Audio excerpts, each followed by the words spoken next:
പറഞ്ഞു വന്നത് ഒരു മുഅ്മിനായ മനുഷ്യന്റെ ജീവിതം വലിയ അത്ഭുതമാണ്.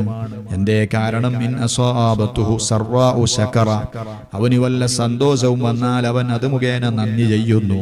ഫകാന ഖൈറൻ ലഹു, അതവന് ഖൈറായി മാറുന്നു. ഇനിയോ വഇൻ അസാബതുഹു ളറാഉ, മുസീബത്ത് വല്ലതും പിടിപെട്ടാലോ, മുഅ്മിനായ മനുഷ്യന് വല്ല പ്രയാസവും വന്നാലോ, സബറ, അവൻ ക്ഷമിക്കുകയാണ്.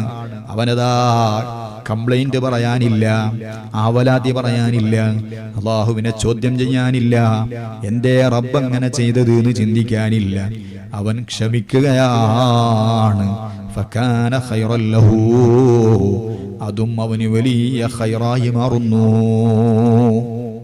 പ്രയാസത്തിൽ ക്ഷമിക്കുമ്പോൾ അത് വലിയ ഖൈറായി മാറുകയാണ്. ബിസിനസ് തുടങ്ങി ബിസിനസ് ചിലപ്പോൾ പൊട്ടിപ്പോയാൽ അവിടെ നിരാശപ്പെടാനില്ല. അവിടെ ക്ഷമിച്ചുകൊണ്ട് മുന്നോട്ട് എങ്ങനെയാണ് ഇനി മുന്നോട്ട് പോകാൻ കഴിയുക എന്നതിനെ കുറിച്ച് ആലോചിച്ച് ആ ഒരു വഴിയിലൂടെ ധൈര്യത്തോടെ അതാ നടന്ന് നീങ്ങണം.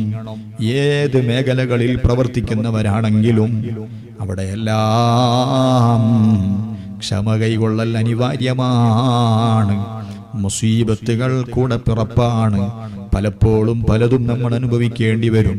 അവിടെയെല്ലാം ക്ഷമയോടെ മുന്നോട്ട് പോകുന്നവരാകണം. അതാണ് ഇന്നലെയും നമ്മൾ പറഞ്ഞിട്ടുള്ളത്.